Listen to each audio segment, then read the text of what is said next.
하나님 말씀 사사기 14장 1절로 봉독해 드리겠습니다.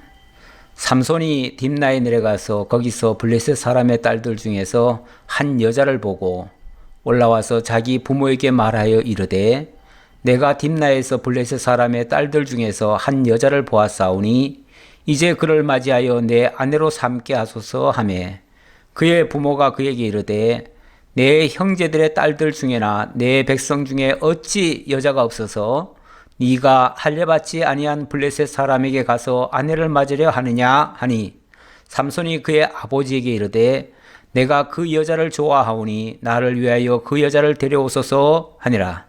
그때 블레셋 사람이 이스라엘을 다스린 까닭에 삼손이 틈을 타서 블레셋 사람을 치려 함이었으나 그의 부모는 이 일이 여호와께로부터 나온 것인 줄을 알지 못하였더라.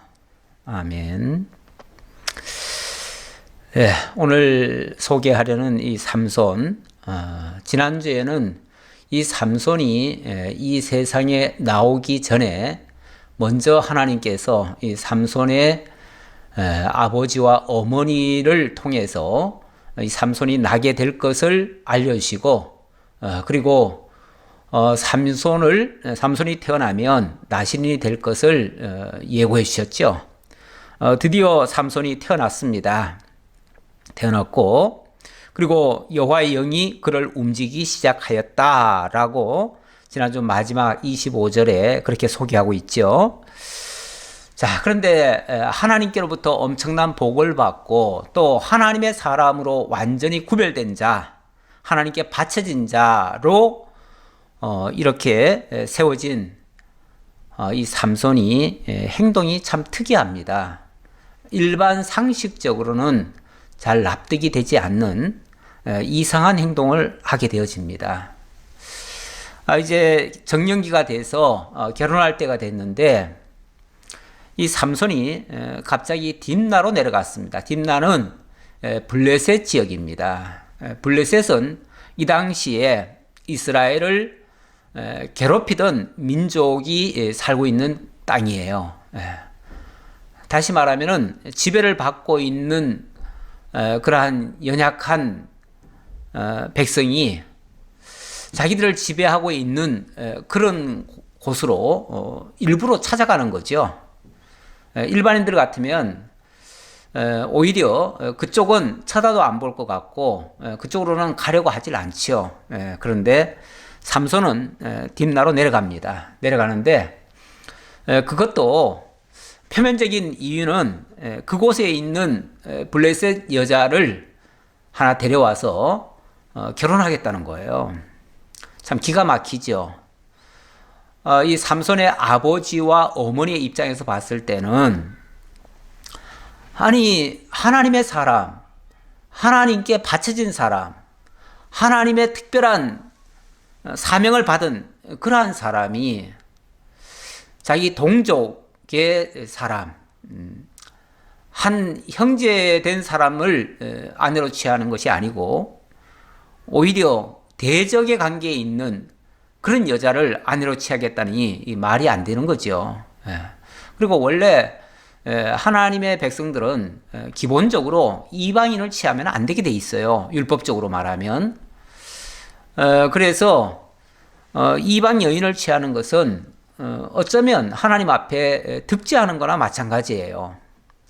그런데 하나님의 사람으로 길리워진 사람이 갑자기 이방 여인, 그것도 자기들과 대적 관계에 있는 이 블레셋 여자를 취하겠다고 딥나로 내려갔습니다. 그리고 그곳에서 한 여자를 보고 와서는 자기 부모에게 뭐라고 말을 하냐면 2절에 보니까 자기 부모에게 말하여 이르되 내가 딥나에서 블레셋 사람의 딸들 중에서 한 여자를 보았사오니 이제 그를 맞이하여 내 아내로 삼게 하소서. 이거는 내가 삼겠나이다가 아니라 아버지 보고 나 그렇게 삼을 거니까 아버지께서 이 일을 적극적으로 좀 해달라고 오히려 강청을 하는 거죠. 아버지 입장에서는, 그 부모 입장에서는 기가 막힙니다. 우리들도 그 자녀들을 키워보면 항상 우리의 기대와는 다른 행동을 할 때가 종종 있죠. 그래서 내가 이 자식을 낳아놓고 지금까지 정말 금이야 오기야 모든 거 다 투자해서 길러놨는데 말 안 듣고 자기 하고 싶은 대로 할 때는 정말 화가 나죠. 내가 이러려고 이런 자식을 키웠나 싶은 자괴감이 들 때도 있죠. 어쩌면 이 삼손의 아버지, 어머니가 그런 생각을 했을 것 같습니다.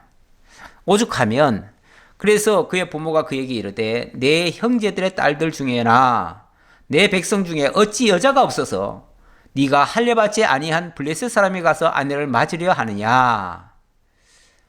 도대체 우리 땅에 여자가 없어가지고 그 대적의 땅, 그것도 할례받지 아니한 그런 사람에게 가서 그들의 딸을 취해서 결혼을 하려고 하느냐. 이건 말도 안 되는 얘기다. 있을 수 없는 얘기다. 라고 단호하게 자르죠.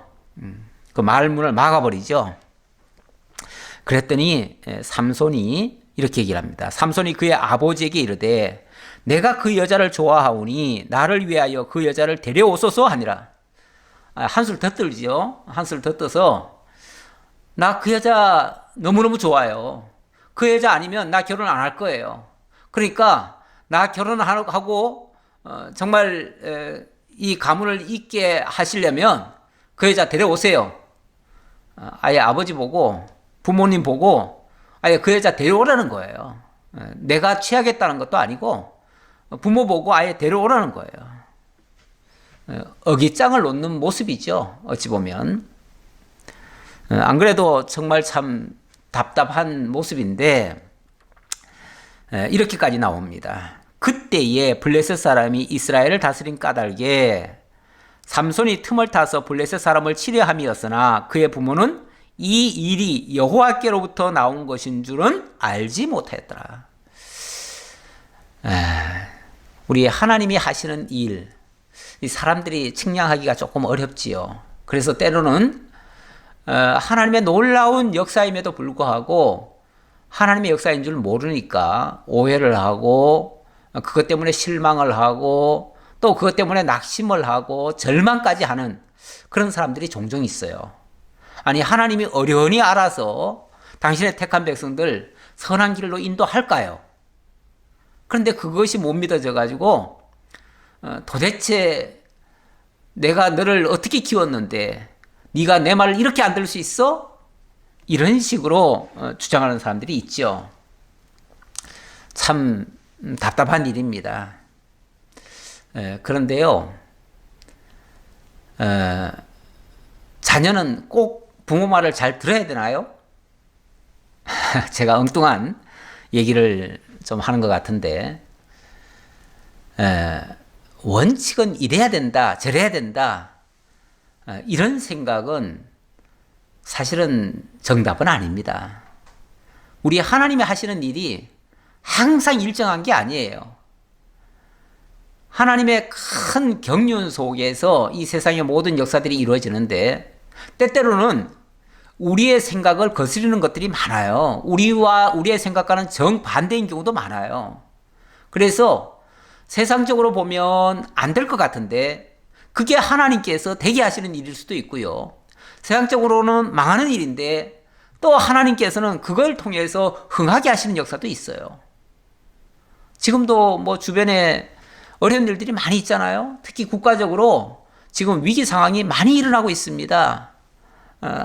한동안 또 코로나 문제 때문에 엄청나게 지금 몇 달 동안 우리가 지금 이렇게 시달리고 있는데 또 엊그제는 또 이렇게 북한까지 우리에게 엄청난 참 어려움을 가져다 주고 있습니다. 한편으로 생각하면 참 괘씸하죠.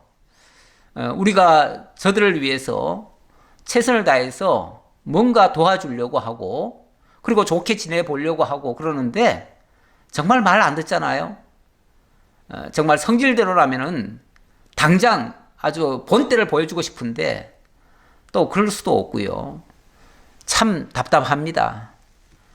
위정자들이 그런 거 다 감당하려니까 아마 머리가 빠지고 이가 다 썩어갈 것 같아요. 그런데 이 세상 이치라고 하는 게 꼭 우리 생각에 형통한 일만이 아주 좋게 보이는 일만이 좋은 결과를 만들어내는 게 아닙니다. 경우에 따라서는 안 좋은 것들이 더 좋게 되는 경우도 참 많아요. 오히려 전화위복의 역사도 많고요. 그리고 오히려 하나님께서는 모든 것을 합력하여 선을 이루시는 분이기도 해요. 그러니까 우리는 당장 눈앞에 어떤 문제 때문에 그거 가지고 낙심하고 좌절하는 거, 이거는 정말로 우리 믿는 사람에게는 금기사항입니다. 제가 지난 주간에 한 방송에서 참 특이한 인물을 하나 보았습니다.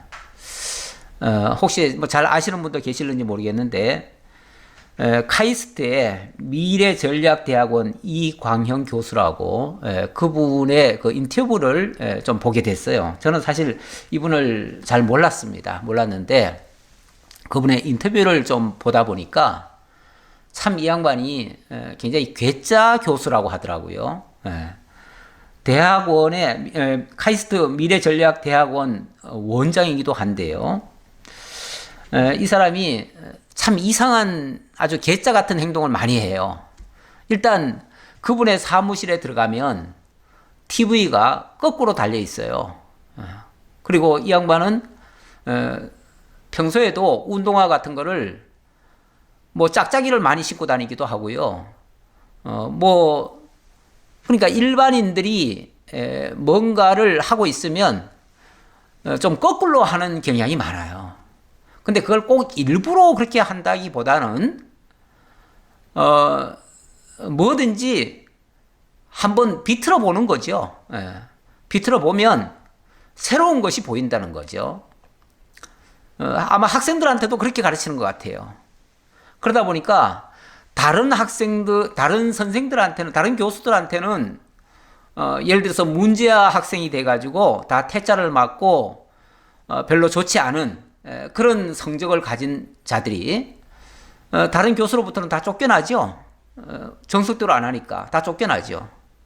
그런데 그런 학생들이 이 교수를 만나면은 완전히 다른 사람이 돼버려요.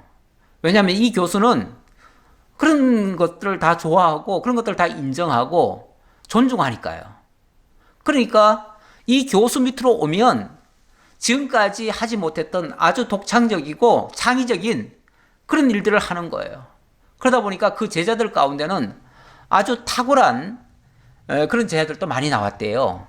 대표적으로 그 넥슨이라고 하는 그 게임 회사 그 김정주 회장이 그 출신인데, 이 사람 같은 경우도 그 대학원 다닐 때 문제아였대요. 다른 선생들은 뭐 제대로 인정도 못 받고 그래서 아주 학교도 때려치우려고 하는 사람이 이 교수 밑으로 와가지고 완전히 달라져 버린 거예요. 이 교수는 뭐든지 누가 어떤 생각을 하면은 그걸 다 존중하고, 남들은 그 말도 안 되는 소리라고 하는데 이 사람은 그거를 굉장히 아주 창의적이고 또 탁월한 것처럼 인정을 해가지고 그렇게 하라고 유도를 한다는 거죠. 그러다 보니까 남들은 시도도 안 하는 거를 이 사람은 다 시도를 하게 되는 거예요. 그러다 보니까 세상에 없던 걸 만들어내기도 하고요. 뭐 지금도 한국에서는 없던 학과를 만들었대요. 뇌공학부라고 하는 뇌공학과를 만들었는데, 거기는 분야가 생물학, 컴퓨터학, 전자융합, 이런 것들을 다 융합 학문을 만들었대요. 아니 쉽게 말하면은 생물학 연구하는 사람이 컴퓨터도 연구하고 전자도 연구하고 이것저것 다 한꺼번에 연구하도록 만들어 놓는 거죠. 그러다 보니까 자기 분야뿐만이 아니라 다른 분야까지도 다 응용을 할 수 있고 적용을 할 수가 있고 어디든지 적용할 수 있는 그런 탁월한 능력이 나오게 되는 거죠. 그러니까 컴퓨터 하는 사람이 이 뇌까지도 이렇게 연구하는 그런 사람이 되다 보니까 남들이 생각지 못한 일들을 하게 되고, 그래가지고 그 김정주 회장 같은 경우도 지금 뭐 그 자산 총액이 몇 조가 되잖아요. 예, 그 정도의 거대 기업을 일구고 세계를 평정하는 게임 회사를 지금 차렸거든요. 예, 그런 식으로 그 후배들 가운데 그런 사람들이 많이 나오는 거죠. 우리 하나님의 하시는 일, 오늘 삼손의 행동이 참 엉뚱하잖아요. 엉뚱한 이것이 그냥 삼손 자기 생각이라기보다는 하나님께서 그 삼손을 통해서 엉뚱한 행동으로 이스라엘 민족을 블레셋에서 건져내기 위한 이러한 특별한 섭리였다는 거죠. 그러니까 우리 하나님이 당신의 백성들을 구원하시는 방법 중에서 그냥 정상적이고 남들처럼 똑같은 생각 가지고는 이스라엘 민족을 구원 못하지요.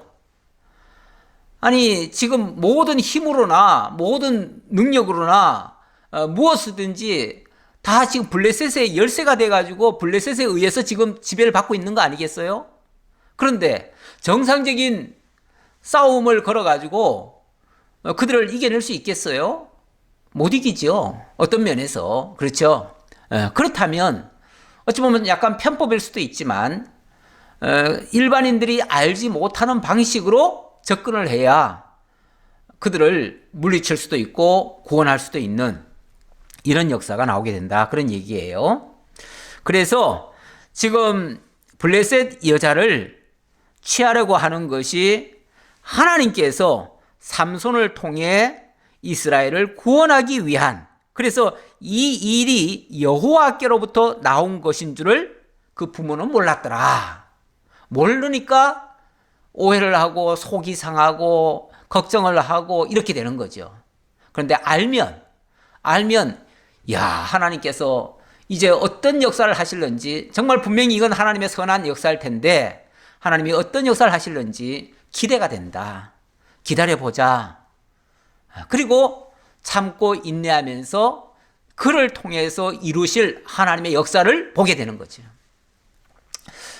제가 얼마 전에 아주 유명하신 목사님의 설교를 한 편 들었어요. 그런데 그 목사님이 마침 이 사사기, 이 삼손의 내용을 설교를 하시더라고요. 그런데 그분의 설교 내용이 뭐냐면은 하나님의 사람으로 구별된 삼손이 정말 술을 먹고 방탕하고 하나님을 떠나다 보니까 아주 비참하게 됐다. 그래서 나중에 눈이 뽑히고 완전히 인생 망가졌다. 머리털도 잘리고 여자 품에 있다가 그만 완전히 인생 망쳤다. 그런데 그렇게 처절한 패배를 당한 다음에 깊이 뉘우치고 정말 하나님 앞에 회개하고 나서 하나님이 새 힘을 주셔서 다시 회복되게 되었다. 뭐 이렇게 얘기를 하더라고요. 그렇게 보면 이 모든 역사가 하나님께로부터 말미암은 하나님의 역사라고 보는 것이 아니고 삼손 자기의 그 행위에 달린 거죠. 자기가 선행을 하면 복을 받아서 능력을 행사하고, 자기가 하나님의 뜻을 모르고 잘못하면은 이렇게 벌을 받고 진노 아래 들어가고 이렇게 되는 거죠. 이건 이렇게 보는 것을 인과응보적 사고로 보는 거죠. 우리 성경을 인과응보적으로 보기 시작하면요, 굉장히 피곤합니다. 이해 안 되는 게 너무 많고요. 그리고 맨날 그러다 보니까 회개해야 됩니다. 회개하려니까 눈물 콧물 흘려가면서 매일같이 울부짖어야죠. 근데 그런 것은 정말 피곤한 삶이죠. 피곤한 신앙생활이죠. 우리의 신앙이 정말 신사적이고 기부인적이라면 정말 매 사건에 무슨 일이든 하나님의 뜻과 연관을 지어서 하나님의 역사 섭리로 이해를 하는 것이 가장 바람직한, 그리고 오류가 없는 그런 해석이 되리라 믿습니다. 자, 계속 나갑니다. 자, 5절입니다. 삼손이 그의 부모와 함께 딥나에 내려가 딥나의 포도원에 이른즉 젊은 사자가 그를 보고 소리 지르는지라. 삼손이 그의 부모와 함께 딥나로 내려가. 그러니까 쉽게 말하면 부모를 졸른 거예요. 졸르니까 우리 인간적으로 보면 그렇잖아요. 자식 이기는 부모 없다고요. 그래서 정말 이 부모가 도대체 이해가 안 되고 도대체 말은 안 되지만 하도 이 삼손이 때를 쓰듯이 나 그 여자 아니면 결혼 안 하겠다. 아버지가 그 여자를 꼭 내 아내로 취할 수 있도록 해달라. 이런 식으로 욕을 하니까 할 수 없이 도대체 그 여자가 어떤 여자길래 그렇게 네가 빠져가지고 그러냐. 내가 가서 한번 보겠다. 이런 식으로 여자를 보러 딥나로 내려왔습니다. 내려왔는데 삼손의 목적은 딴 데 있잖아요. 그리고 삼손의 계획은 다른 데 있어요. 그러니까 사실 그 여자에게는 큰 관심이 있는 게 아니에요. 그 여자를 취하려고 하는 거는 여자한테 빠져서가 아니라 여자와의 그 사귐을 계기로 해서 결국 어떤 트집을 잡고 블레셋을 징치하기 위한 그러한 작전 중에 하나예요. 작전 중에 하나니까 아버지는 쉽게 말하면 딥나로 내려가서 그 여자 좀 살펴보세요. 저는 제 일을 좀 보겠습니다 하면서 아마 같이 딥나로 내려갔는데 아버지를 따돌린 것 같아요. 따돌리고 딥나의 포도원에 이른즉 젊은 사자가 그를 보고 소리 지르는지라. 사자가 으르렁거리면서 이제 삼손을 집어삼키려고 으르렁거리고 있어요. 그때 6절 여호와의 영이 삼손에게 강하게 임하니 그가 손에 아무것도 없이 그 사자를 염소 새끼를 찢는 것 같이 찢었으나 그는 자기가 행한 일을 부모에게 알리지 아니하였더라. 만약에 이것이 자기의 어떤 자기의 힘을 자랑한다든지 자기의 어떤 능력을 과시할 목적이었다면 아마 10번도 더 아버지에게 자랑했을 거예요. 아버지 먼저 가신 다음에 제가 사자를 만났는데 사자를 이렇게 잡아서 제가 그냥 완전히 다리 몽둥이를 다 부러뜨리고 그냥 살까지 다 찢어가지고 이렇게 잡아왔습니다. 저 대단하죠? 하고서 아마 아버지 앞에도 자랑했을 거예요. 그런데 그렇게 사자를 찢어놓고는 그냥 어디다 처박아 놓은 거예요. 그리고 아버지한테는 아무 일 없었듯이 아버지한테도 얘기를 안 했어요. 우리가 굉장히 중요한 일을 할 때 모든 일을 다 모든 사람들한테 이해도 못하는 사람들한테 다 얘기하면요. 솔직히 이해 못하는 사람들은 회방만 놓습니다. 우리나라가 참 민주주의 국가가 됐어요. 민주주의 국가가 되다 보니까 모든 일 하나하나 심지어는 그 북한하고의 관계 문제도 전부 다 일일이 그냥 다 공개하고 떠벌리고 그리고 국민들의 그 의견을 받고 그래가지고 동의 얻고 심지어는 미국에까지 허락을 받고 이렇게 일을 하려니까 일이 안 되잖아요. 한편에서는 반대하는 자들도 많고요. 또 싫어하는 사람도 많고요. 그러니까 뭐 하나 하려고만 하면 계속해서 부딪히고 이래가지고는 일 안 됩니다. 솔직히 뭐 일반적인 일은 일반 국민들하고 밀접한 관계가 있는 일들은 다 알려야겠죠. 그리고 국민들의 의견에 따라서 해야겠죠. 그러나 정말 국가 간에 정상 간에 하는 일들 이런 것들은 사실은 다 알게 할 필요가 없습니다. 그리고 나중에 결과를 얘기하면 됩니다. 그런데 이번 정부 같은 경우는 너무 민주적으로 한다고 하다 보니까 이게 이해 못하는 사람들한테는요 정말 답답한 일이에요. 그리고 미주알 고주알 다 얘기해가지고 사람들 답답하고 또 자기 뜻과 안 맞는 사람들은 뭐 저렇게 그냥 비굴하게 행동하느냐, 왜 저렇게 북한한테 끌려다니느냐, 또 왜 이렇게 나약하게 대처하느냐, 뭐 별의별 욕을 다 맞지요. 그리고 괜히 싫어하는 나라들이나 다른 데한테는요 괜히 욕먹고 또 일만 그르치고 그렇게 되지요.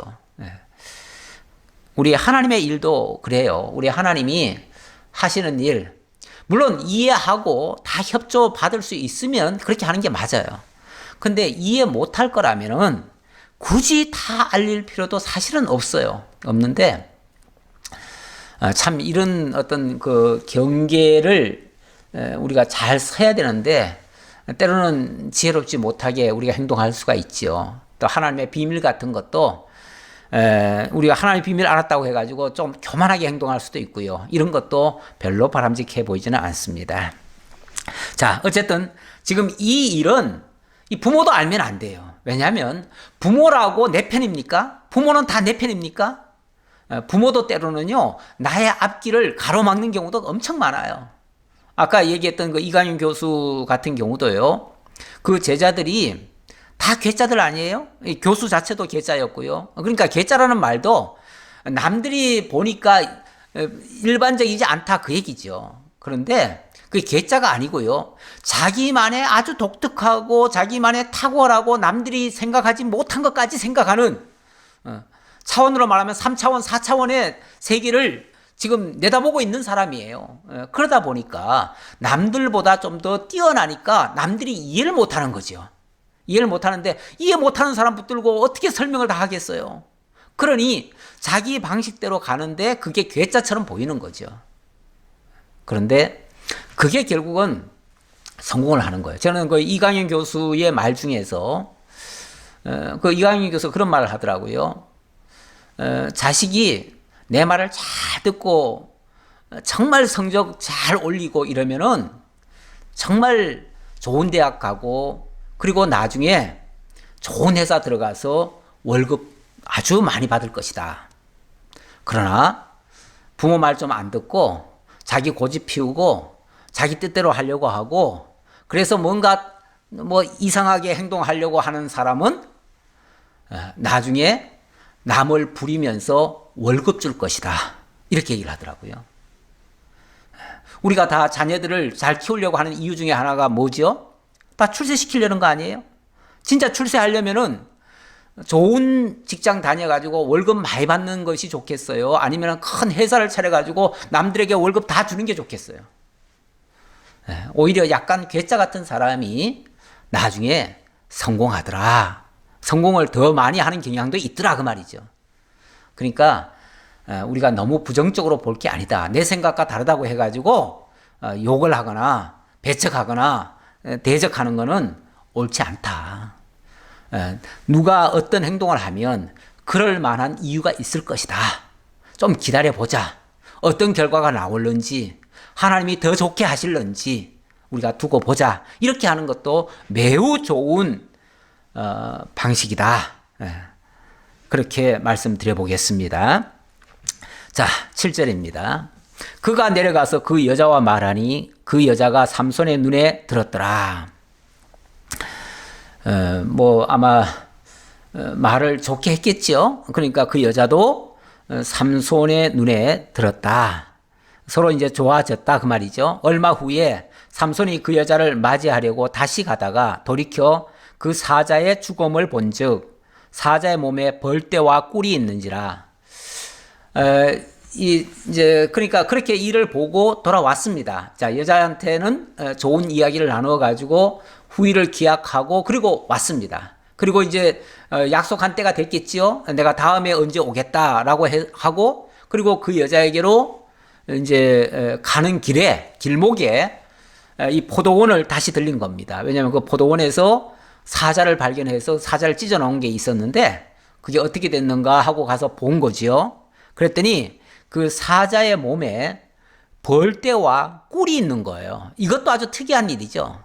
아니 그 사자의 그 동물의 그 시체가 썩으면은 거기에 벌이 와서 꿀벌이 와가지고 거기다가 꿀을 많이 해놓겠어요? 그렇게 쉽지 않지요. 근데 아마 거기에 무슨 나뭇가지가 있었는지 뭐가 있었는지 자관 그것도 자관 특이한데 거기에 어쨌든 벌집이 만들어져 가지고 그 꿀이 있더라는 거죠.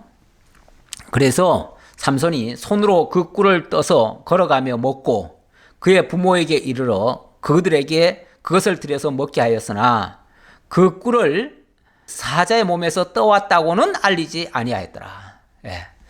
일단은 그 꿀을 지금 발견했습니다. 그리고 그 꿀을 떴어요. 예. 떠가지고 그것을 먼저 부모님한테 먼저 전달했다는 거죠. 그러니까 여자한테 내려가려다가 꿀을 발견하고는 집으로 돌아가져와서 부모에게 먼저 드렸는데 이 벌이 이 꿀이 어디서 나온 건지 그 출처는 얘기를 안 했다 그 말이죠. 아마 그것도 미주알 고주알 다 얘기하면요. 틀림없이 부모가 그 말도 안 되는 소리라고 거짓말이라고 이놈이 뭐 미쳤나 그럴 거예요. 왜냐면 아니 사자가 지금 죽어가지고 거기 시체에 의해서 벌이 꿀을 쳐가지고 그 꿀을 따왔다? 말이 되는 얘기입니까? 말이 안 되잖아요. 그 말이 안 되는 얘기를 하면 이해가 됩니까? 이해 안 되는 얘기를 하면 듣겠습니까? 그러면은 이건 신랑이밖에 안 돼요. 그러니까 이런 얘기들은 안 하는 게 오히려 지혜롭다 그 얘기예요. 우리 세상 살아가면서 뭐 우리가 정직하게 한답시고 미주알 고주알 다 얘기하는 거 꼭 좋은 것만은 아닙니다. 정말 필요한 말을 해야 되고요. 쓸데없는 말은 좀 안 해도 오히려 좋습니다. 쓸데있는 말, 필요한 말, 남에게 유익한 말 그런 건 얼마든지 해야 되겠죠. 그러나 남들이 오해할 말, 이해 못할 말, 깨닫지 못할 말, 상식이 없는 말, 뭐 이런 말들은 굳이 얘기해가지고 나만 이상한 사람 취급받는 것도 별로 좋지 않아요.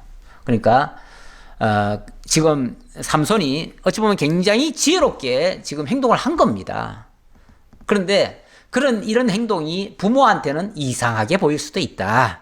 자, 그렇게 말씀을 드리겠습니다.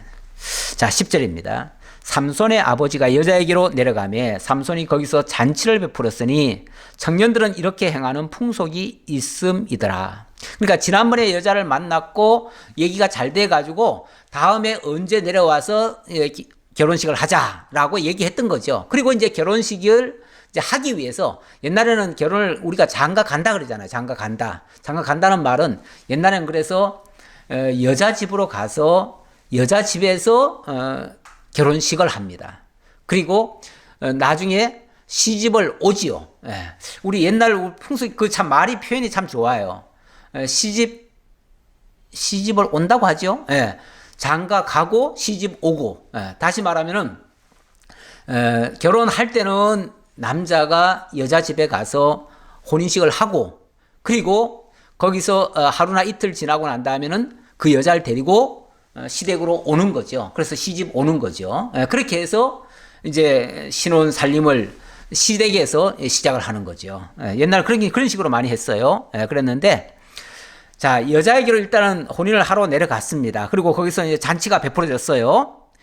베풀어졌는데 자, 무리가 삼손을 보고 30명을 데려와서 친구를 삼아 그와 함께 하게 한지라. 자, 잔치를 벌여졌는데 아마 그 여자 집이지만은 남자 친구를 한 30명을 그러니까 신랑의 친구가 될 만한 사람이겠죠. 그러니까 이건 신랑을 위한 친구들이에요. 신랑을 위한 친구들 30명 붙여줘가지고 같이 재밌게 놀으라고 그렇게 한 거죠. 삼손이 그들에게 이르되 자 어찌 보면 처음 만난 친구들이고 이제 처갓집에서 만난 처갓집 동네의 청년들이겠죠.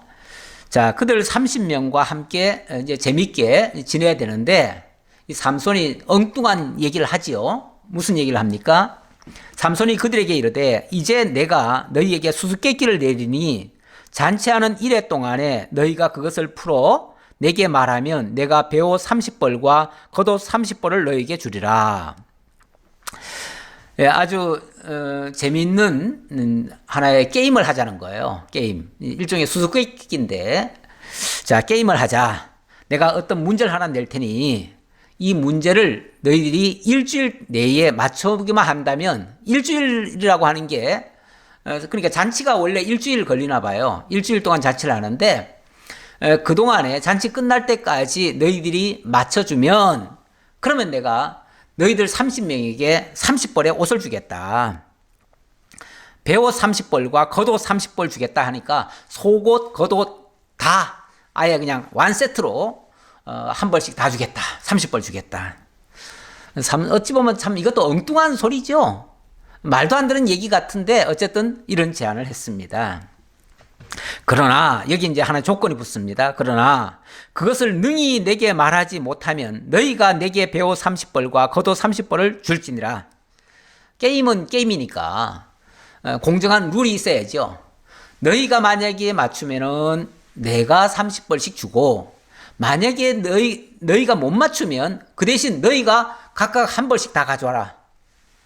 그래서 내가 30벌 내가 얻어야 되겠다. 어찌 보면 굉장히 도박 같은 이야기죠. 그들이 이르되 네가 수수께끼를 내면 우리가 그것을 드리리라 하며.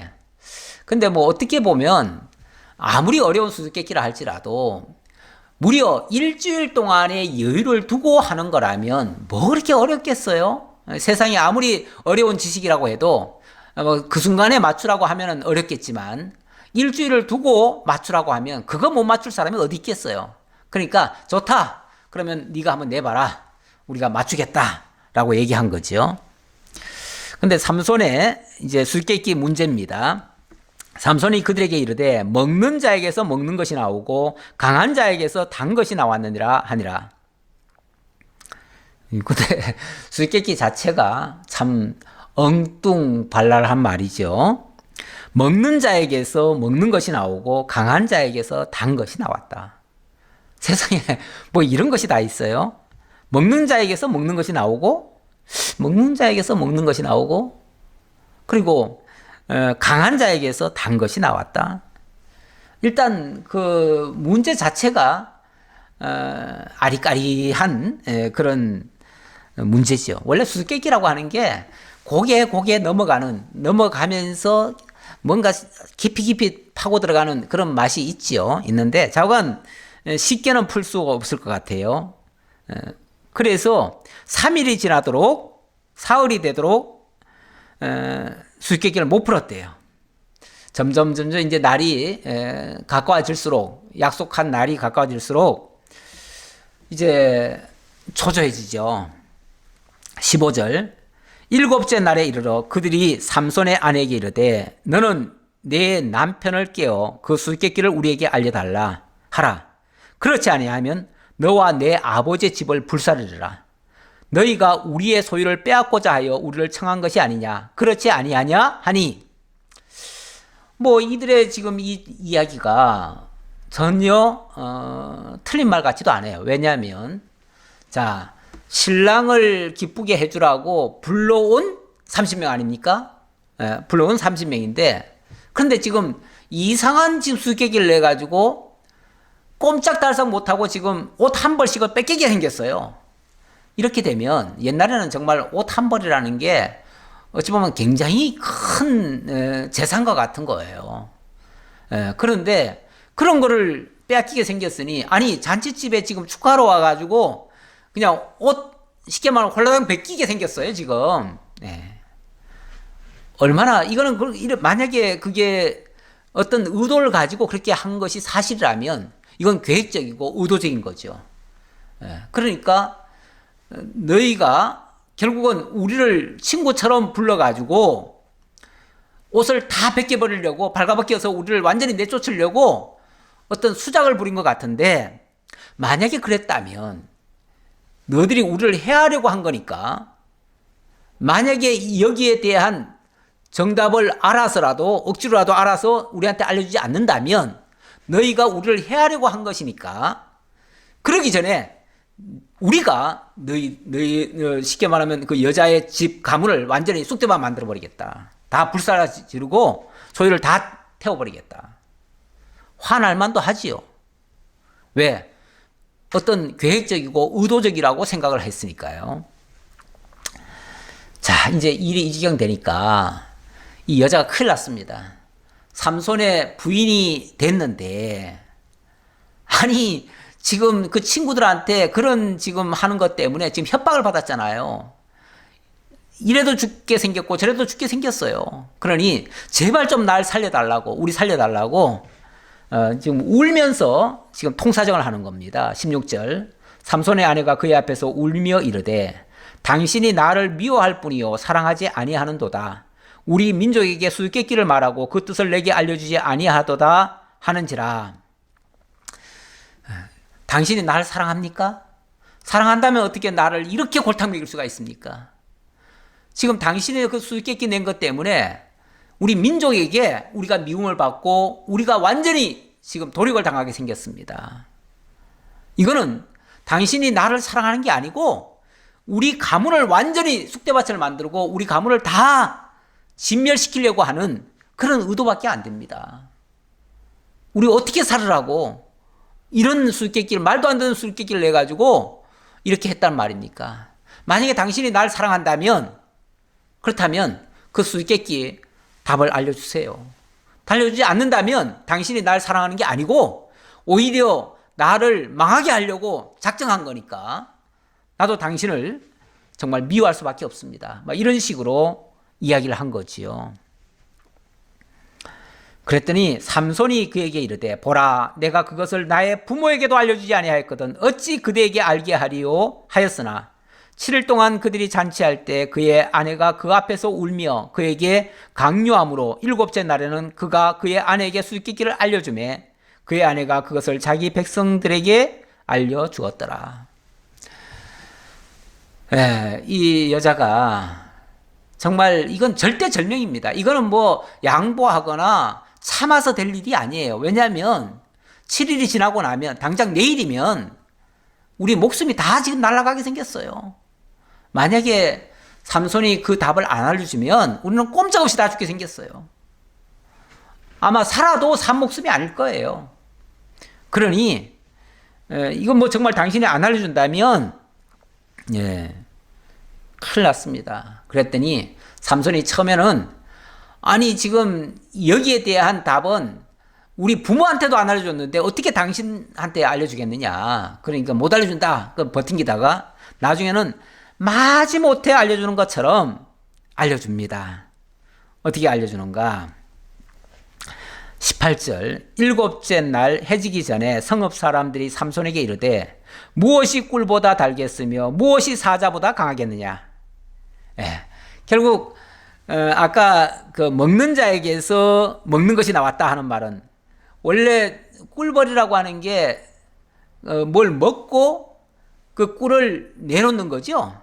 그게 이제 꿀이잖아요. 꿀이라고 하는 거는 입으로 먹고 마치 뭐 그 배설물처럼 나오지요. 그 벌에서. 그러니까 먹는 자에게서 먹는 것이 나오지요. 그게 이제 꿀이에요. 그리고 무엇이 사자보다 강하겠느냐. 그러니까 사자에게서, 강한 자, 바로 사자에게서 단 것이 나왔다. 거기에 벌집이 있어가지고 거기서 꿀이 나왔다. 이 답을 한 거죠. 이거는 이제 결국은 그 여자가 알려줘가지고 마을 사람들이 답을 푼 겁니다. 자, 이제 어쩔 수 없이 삼손은 이제 이제 동네 친구들한테 약속을 했으니까 약속한 대로 이제 배옷을 줘야 됩니다. 일단 정답을 맞췄으니까 뭐 이유 불문하고 원래 게임의 세계라고 하는 건 냉정합니다. 국제 관계 속에서 특히 그 게임 룰은요. 이거 뭐 법이고 뭐고 간에 수단방법 가리지 말고 이겨야 돼요. 그래서 때때로는 이렇게 뭐 억지를 써서라도 답을 내야 되고요. 그리고 이겨내야 돼요. 그래서 국제 정세 같은 데서는 보면 게임들이 굉장히 냉정하죠. 냉정한데 어쨌든 뭐 약속은 약속이니까 지켜야죠.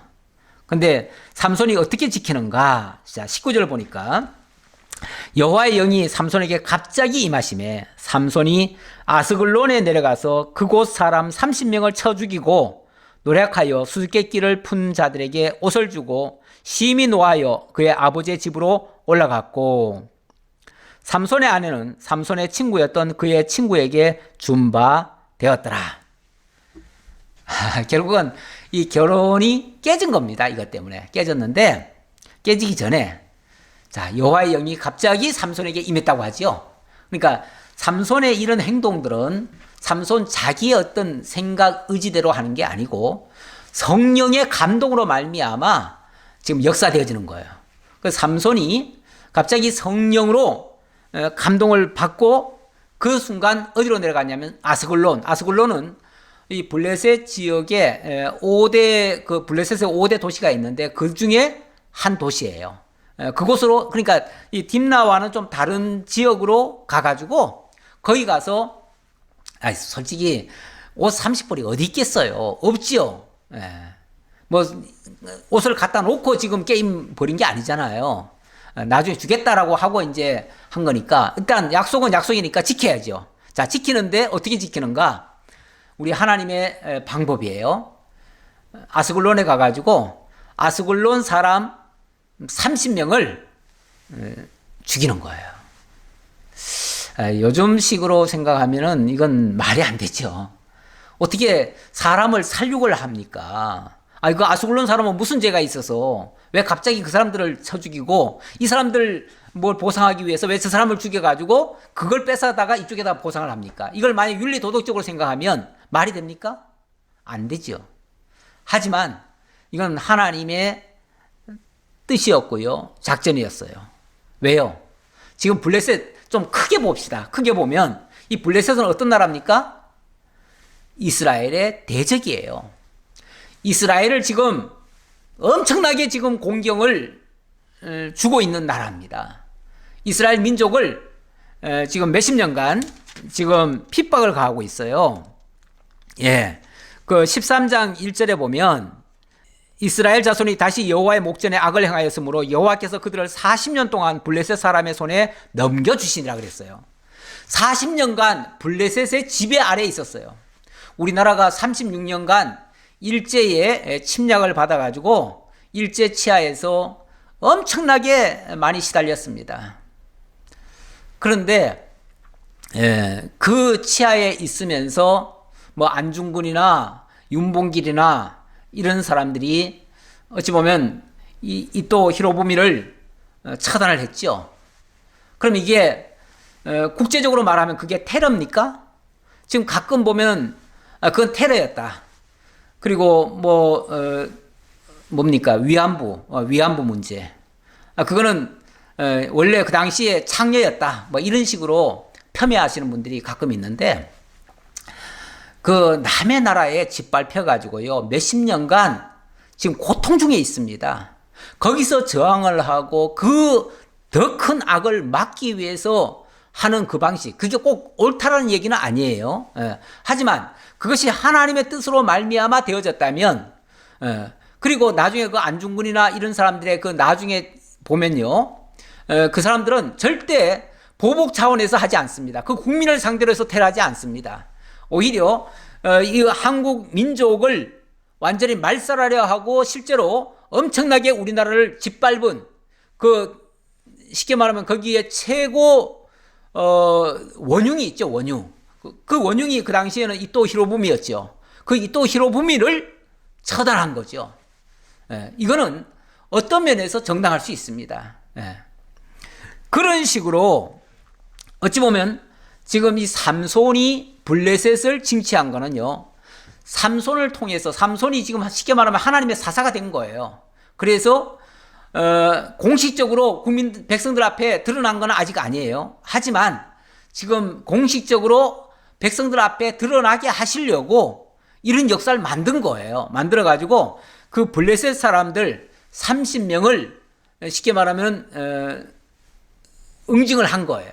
그리고 그걸 가지고 그 블레셋 사람들에게 지금 어찌 보면 원성을 산 일이죠. 원성을 산 일이고 이것 때문에 엄청난 이제 더 큰 환란이 지금 기다리고 있어요. 하지만 그런 일이 있음으로써 결국은 이스라엘과 블레셋 간에 엄청난 직접적인 대결이 벌어지고 그걸로 인해서 나중에는 이 삼손이 블레셋에서부터 이스라엘 민족을 전체를 다 구원해내는 이런 역사를 하게 되어집니다. 그러니까 큰 틀에서 보면 이걸 작게 보면은 일종의 테러 같은 모습이지만 큰 틀에서 보면 하나님의 구원 역사를 이루는 일이다 그 말이에요. 자, 그런 차원에서 이해를 하시고요. 그래서 절대 윤리적으로는 보지 마시고요. 윤리적으로 말하면 이 그 30명의 친구들이 결국 이 삼손의 아내를 얼마나 지금 괴롭혔습니까? 괴롭히고 끝끝내는 뭐까지 했습니까? 삼손이 이제 쉽게 말하면은 더 이상 못 살겠다 하고서 그냥 여자를 데리고 원래는 집으로 와야 되는데 여자를 데리고 온 게 아니라 그냥 혼자 와버렸어요. 혼자 와버리니까 삼손의 아내는 삼손의 친구였던 그의 친구에게 준바되었더라. 결국 이 여자는 그 친구였던 쉽게 말하면 삼손의 아내를 괴롭히고 협박을 했던 그런 사람한테 시집을 또 가버린 거예요. 나중에는 이제 요걸 빌미로 해서 삼손이 또 보복을 하죠. 보복을 하는데 그 보복이 잘못된 겁니까? 그게 정당하죠. 하나님이 그 악한 자들로 하여금 그 악을 자꾸 저지르게 해가지고 그걸 근거로 해서 그들을 징치하시는, 그리고 자기 민족을 구원해내시는 이런 방식, 이게 하나님의 지혜의 방식입니다. 하나님이 하시는 일의 방식이에요. 그런데 이거를 이해를 잘못하면 자꾸 윤리 도덕적으로 판단하거나 인과응보적으로 해석을 하면 이게 막 다 뒤죽박죽 돼버려요. 그래서 우리는 이 모든 일들이 하나님의 영의 인도로 말미암아 되어졌다는 사실을 명심하시기를 바라겠습니다. 기도하겠습니다.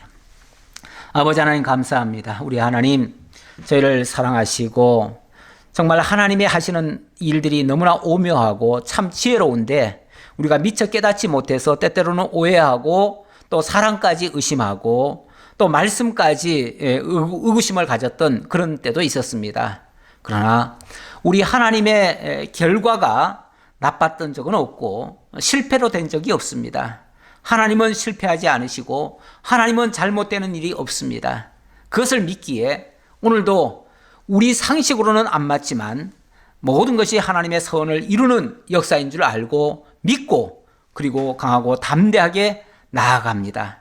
하나님 저희의 앞길을 밝히 비춰주시고 그리고 아무리 어려운 길이라도 가야 할 길이라면 뚫고 나아갈 수 있는 그러한 믿음의 사람들 다 될 수 있도록 인도해 주옵소서. 함께 예배에 참여하고 있는 인터넷상에서 랜선을 통해서 함께 예배에 참여하고 있는 모든 성도들 머리 위에 가정 위에 주님께서 항상 함께 하시기를 간절히 비오며 우리 주님 예수님의 이름으로 기도하옵나이다. 아멘.